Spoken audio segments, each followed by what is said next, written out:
সকলো জাতিৰ কথা চিন্তা কৰি প্ৰমোদ বড়োৰ নিৰ্দেশ মৰ্মে বিটিআৰৰ যিমান ক্লাব আছে সকলো ক্লাবতে সা সামগ্ৰী বিতৰণ কাৰ্যসূচীত বিটিআৰ চৰকাৰে হাত লৈছে। বিটিআৰ চৰকাৰে হাতত লৈছে। এইবেলি শ্ৰীৰামপুৰত স্পৰ্টছ মেটেৰিয়েল ডিষ্ট্ৰিবিউচন অনুষ্ঠানো অনুষ্ঠিত হয়। গোসাইগাঁও ৩ নং শ্ৰীৰামপুৰ সমষ্টিৰ অন্তৰ্গত শ্ৰীৰামপুৰৰ দেশবন্ধু কালচাৰেল ক্লাবৰ প্ৰাংগণত খেল ধেমালিৰ সা সামগ্ৰী বিতৰণ অনুষ্ঠান অনুষ্ঠিত হয়। আজি সভাত সভাপতিত্ব কৰে শ্ৰীৰামপুৰৰ ব্লক যুৱ শাখাৰ সভাপতি চেকানদাৰ আলী শেখ আৰু সভাত বিটিআৰৰ ইউলছন হাছদাৰ উপস্থিতিত ছ'চিয়েলিষ্ট ক্লাবত সা সামগ্ৰী বিতৰণ কৰা হয়।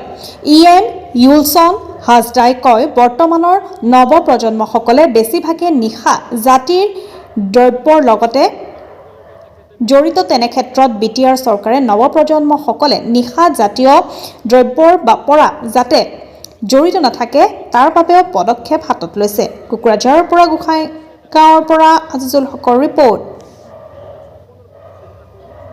নিভাজ অসম লাইভ। প্ৰধান তথা ইউপিপিএল দলৰ সভাপতি প্ৰমোদ বড়ো ডাঙৰীয়া দেৱক ধন্যবাদ জ্ঞাপন কৰিব খুজিছোঁ। তেখেতে যি ধৰণে সকলো জাতি জনগোষ্ঠীৰ কথা চিন্তা কৰে, তাৰ লগে লগে বিভিন্ন ধৰ্মাৱলম্বীৰ মানুহৰ কথা চিন্তা কৰে, তাৰ লগে লগে তেখেতে বিভিন্ন শ্ৰেণীৰ মানুহৰ কথা চিন্তা কৰি আছে।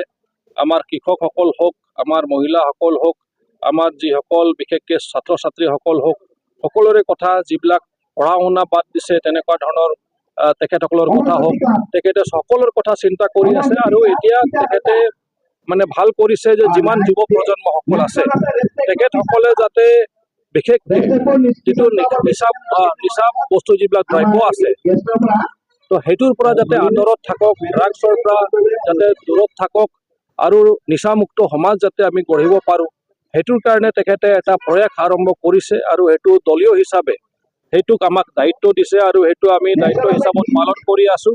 আৰু সেই মৰ্মে আমি যিমান আমাৰ গোটেই বিটিআৰত ক্লাবসকল আছে তেখেতসকলক ইনভলভ কৰি সেই ক্লাবৰ জৰিয়তে বিভিন্ন এক্টিভিটিজ আমি আৰম্ভ কৰিছোঁ, যিটোৰ জৰিয়তে যাতে আমাৰ যুৱ প্ৰজন্মসকলে যাতে এটা প্লেটফৰ্ম পায়, খালি খেলৰ কাৰণে নহয়, তাৰ লগে লগে আমাৰ পৰিৱেশৰ প্ৰতি, আমাৰ এনভাইৰনমেণ্টৰ প্ৰতি যাতে তেখেতসকলে এটা ধ্যান ৰাখে। আৰু সেই মৰ্মে আমি প্ৰথমত আমি তেখেতসকলক তেনেকুৱা ফুটবল নেট জাৰ্চি আমি তেখেতসকলক প্ৰদান কৰিছিলোঁ। তাৰ পিছে পিছে বিভিন্ন আমাৰ ক্লাবসকলক আমি তেখেতসকলক বড়োলেণ্ড গ্ৰীণ মিছন, যিটো আমি মিছন আকাৰত কৰি আছোঁ কাম, যে বৃক্ষৰোপণ হ'ব লাগে, যাতে যিটো এটা উষ্ণতা বাঢ়ি আছে, এটা গ্ল'বেল ৱাৰ্মিঙৰ কথা সকলোৱে জানো, যিটো পৰিৱৰ্তন হৈ আছে আমাৰ ক্লাইমেটটো, সেইটোৰ বিষয়ে আমি জানো যে আজিকালি বিশেষকৈ ছামাৰত বা গৰম দিনত বেছি গৰম লাগে, টাইম মতে আমি বৰষুণ নাপাওঁ। তো সেইটোৰ প্ৰতি সকলোকে আমি সজাগ কৰিব খুজিছোঁ। আৰু এইটোত আমি আমাৰ ইউথসকলক, আমাৰ ক্লাবসকলক আমি তেখেতসকলক এটা দায়িত্ব দিছোঁ। আৰু তেখেতসকলৰ জৰিয়তে আমি প্লান্টেশ্যন কাম আৰম্ভ কৰিছোঁ, বৃক্ষৰোপণ কাম আৰম্ভ কৰিছোঁ। তো বহুতকেইটা ক্লাবক আমি বৃক্ষ প্ৰদান কৰিলোঁ বা আমি পুলি প্ৰদান কৰিলোঁ।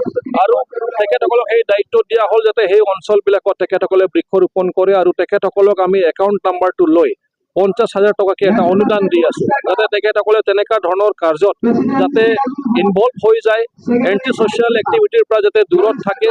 আৰু তেখেতসকলে যাতে সমাজৰ প্ৰতি যিটো দায়বদ্ধতা বা ৰেছপনচিবিলিটি, সেইটো যাতে সৰুৰে পৰা বা যুৱ প্ৰজন্মৰ পৰাই তেখেতসকলে পালন কৰিবলৈ যাতে আৰম্ভ কৰে। আৰু বিশেষকৈ আজি বহুত যুৱক যুৱতীসকলক চাইছোঁ যে মোবাইলত বহুত ব্যস্ত হৈ যায়, মোবাইলতে বিভিন্ন ধৰণৰ গেমছ ওলাইছে, সেইটোত ব্যস্ত হৈ যায়।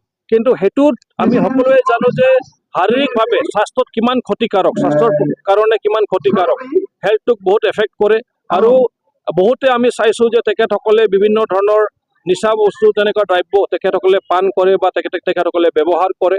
তো সেইটোৰ পৰা যাতে তেখেতসকলে আঁতৰত থাকক, তো সেইকাৰণে আমি বিভিন্ন সা সামগ্ৰী আকৌ আমি ডিচিশ্যন ল'লোঁ যে অকল আমি ফুটবল নহয়, বহুতে হয়তো ভলীবলো খেলে, বহুতে হয়তো কেৰাম খেলি ভাল পায়, বহুতে বিভিন্ন ধৰণৰ খেল খেলি ভাল পায়। তো সেইকাৰণে এইবাৰ আমি এতিয়া ভলীবল নেট আৰু তাৰ লগে লগে ক্ৰিকেট বহুতে খেলে, ক্ৰিকেটৰ ছেট, কাক বা হয়তো কেৰাম, তেনেকুৱা আমি দি আছোঁ। তো সেইখিনিয়ে প্ৰগ্ৰাম আজি আমাৰ শ্ৰীৰামপুৰ ব্লকৰ আণ্ডাৰত যি আমাৰ ইউথ কমিটি আছে তেখেতসকলৰ নেতৃত্বত আমি সকলো ক্লাববিলাকক, বিশেষকৈ যোৱাবাৰ বহুত কেইজনক দিয়া হ'ল, এইবাৰ 44 ডিফাৰেণ্ট ক্লাবছ, তেখেতসকলক আমি এই সামগ্ৰীবিলাক, স্পৰ্টছ মেটেৰিয়েলছবিলাক বিতৰণ কৰি আছোঁ। আৰু সেইটোৱে প্ৰগ্ৰাম আজি ইয়াত চলি আছে।